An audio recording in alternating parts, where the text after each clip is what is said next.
You phoned the Kremlin? After all, they were first out in space. I mean, you don't think they just gave up, do you? Give up? I'm gonna drink. You want a drink? No, I don't think so. Bob, you got to tell me, what is going on? I mean, what did you see? Well, we came down the wrong place. And it was crawling. Maybe what we were on looked like a milk run. You're talking about men from Earth? Do you think that they need all that crap down in Florida to get two guys up there on a bicycle? The hell they do. You know why we're there? To give them a good PR story for all the Hollywood they're shooting out into space. I mean, we're nothing. Christ, we're nothing.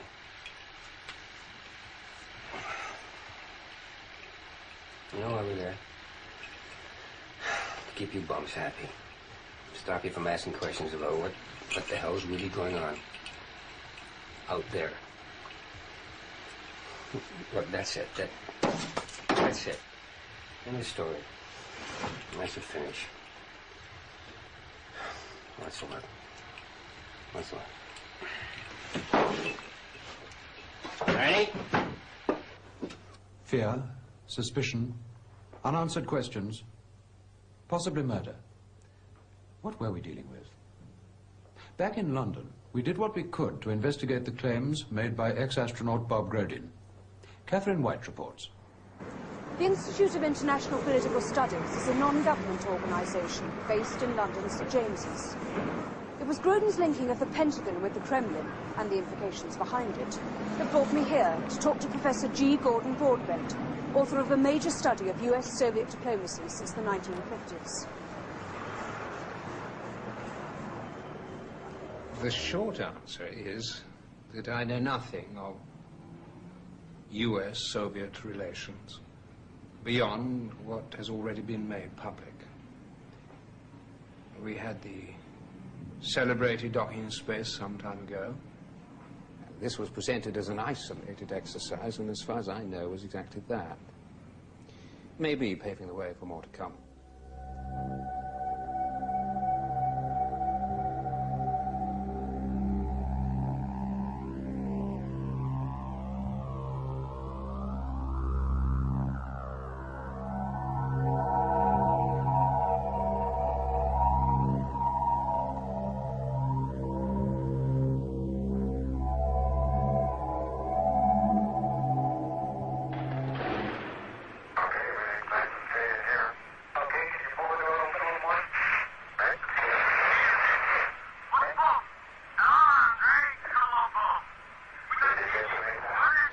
Though on the broader issues of Soviet-US cooperation, there is an element of mystery which puzzles many people in my field. To put it at its simplest, none of us can understand how it is that the peace has been maintained for the past 25 years.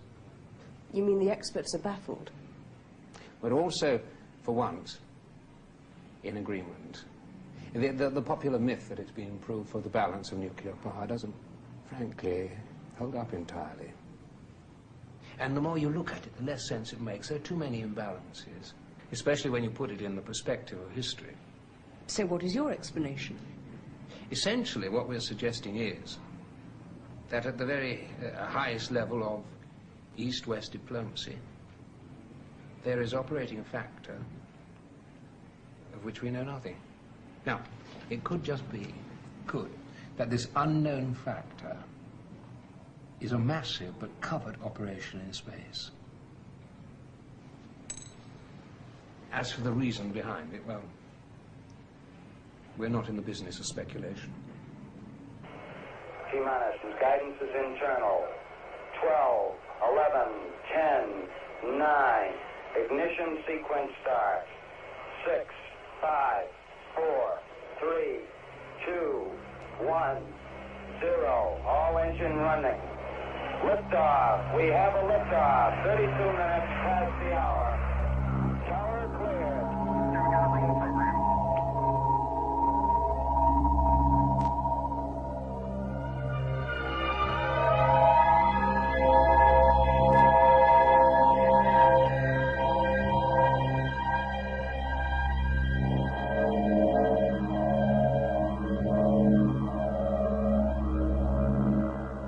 This is the colossal power needed to pull clear from the Earth's gravitational field and put, in Grodin's words, 2 men on a bicycle on the surface of the moon.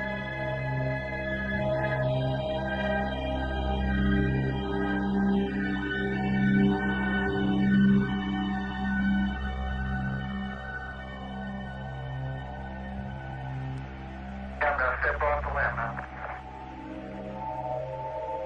That's one small step for man, one giant leap for mankind.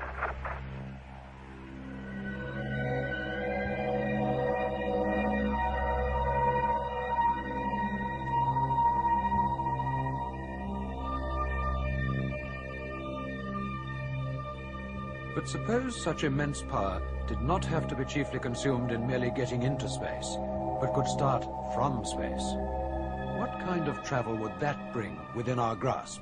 Obviously, we could go further with less power, or send a much larger craft. In fact, the only way we're going to see space travel on any scale is by this kind of extraterrestrial launching. For instance, from a space platform orbiting the Earth. Or the moon. Sure, yeah. If we could get the material there to build a craft, it'd make real good sense. Could we transport the materials there? It'd take one hell of a shuttle, but yeah. We have the machines now. In theory, we could do it. Especially if we had some sort of international cooperation. International cooperation in space. A space shuttle, but shuttling what to where? We also hear talk of Russian and American skylabs and the men who live and work in them for several months at a time. But what are they all doing up there in space?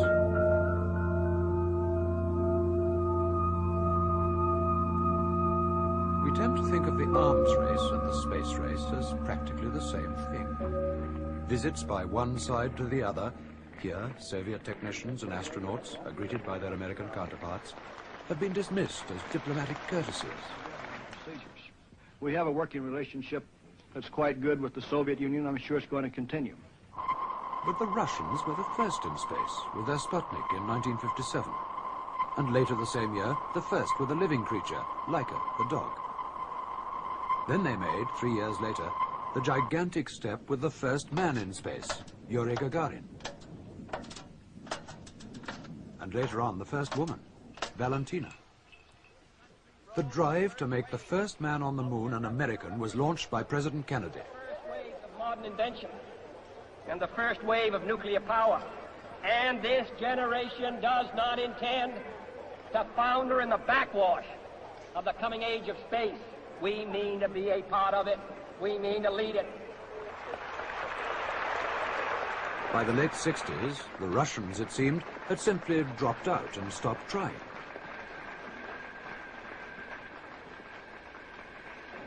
And yet today, Cape Canaveral is virtually abandoned, a desert of reinforced concrete and steel. The most ambitious project in the history of mankind seemed to be over.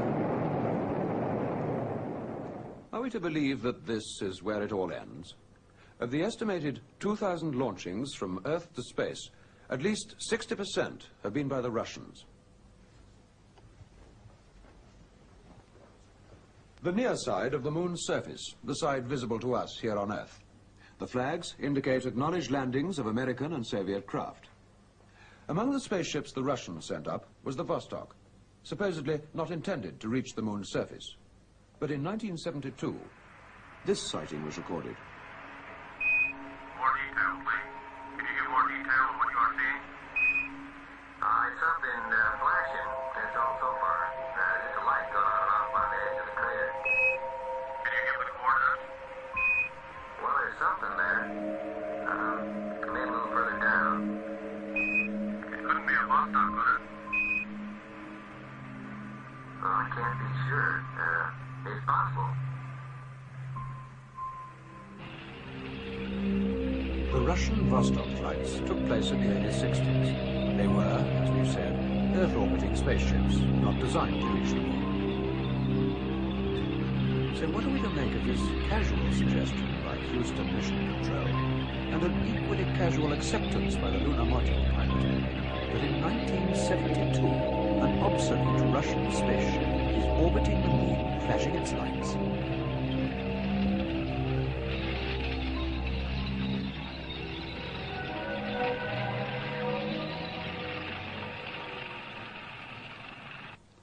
The Russians were the first on the moon, with their unmanned rocket which landed here in 1959. Here, exactly 10 years later, Neil Armstrong landed.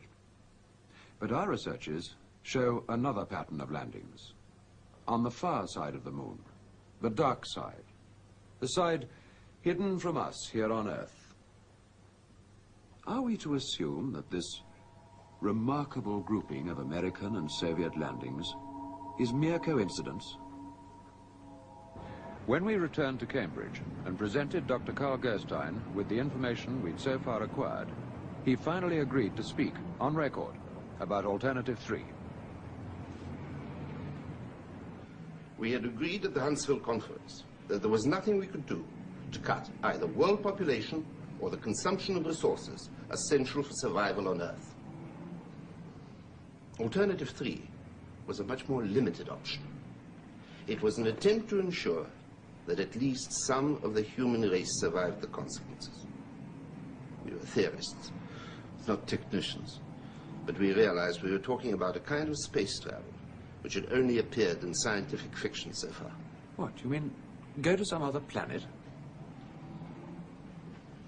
I mean, get the hell off this one whilst there's still time. Dr. Carl Gerstein then went on to discuss the kind of cross-section they would like to see get away. A balance of the sciences and the arts. In fact, all aspects, as far as possible, of human culture. He said that the list would never be complete, but it would be better than nothing. These are the cards you saw earlier. All of them people who've disappeared without trace or explanation during the last 18 months. In other countries, they have similar lists. All people forming that same kind of cross-section that Carl Gerstein described. All were in good health, and all under the age 55. But where have they gone?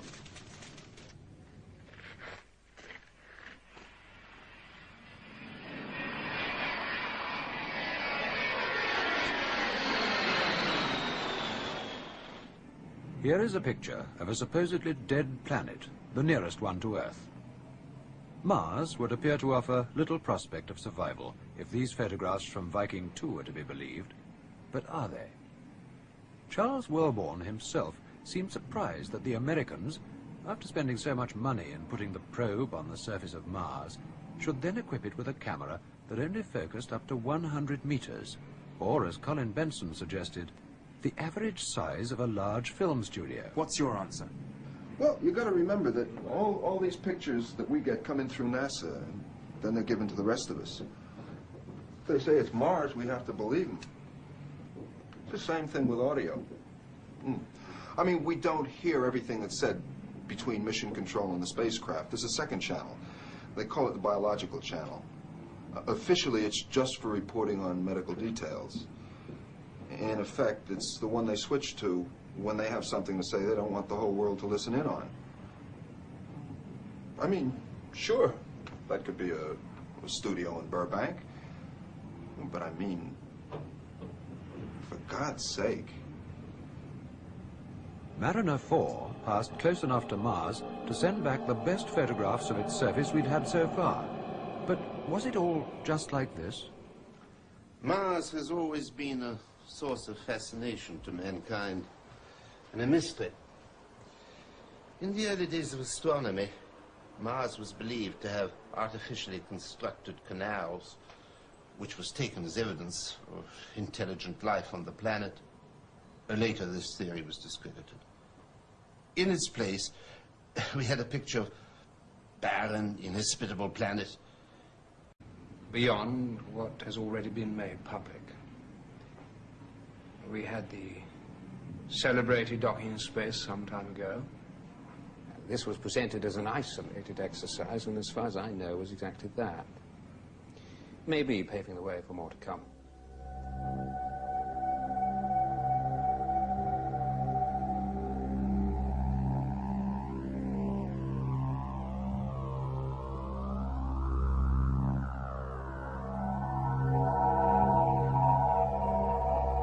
could to investigate the claims made by ex-astronaut Bob Grodin. Catherine White reports. The Institute of International Political Studies is a non-government organisation based in London's St James's. It was Grodin's linking of the Pentagon with the Kremlin and the implications behind it that brought me here to talk to Professor G. Gordon Broadbent, author of a major study of US-Soviet diplomacy since the 1950s. The short answer is that I know nothing of US-Soviet relations. You phoned the Kremlin after all they were first out in space. I mean, you don't think they just gave up, do you? Give up? I'm gonna drink. You want a drink? No, I don't think so.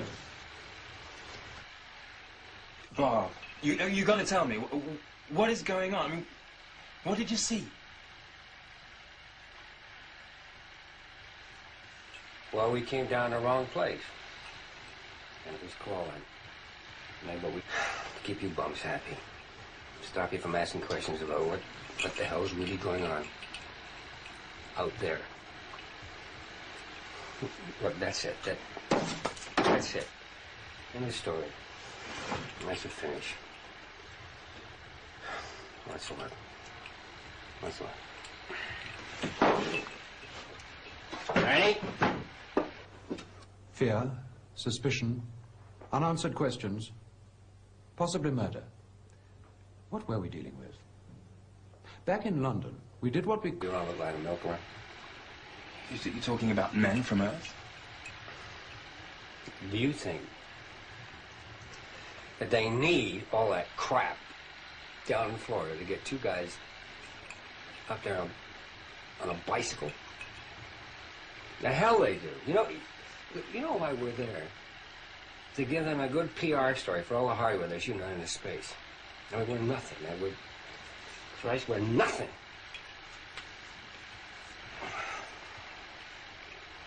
You know why we're there?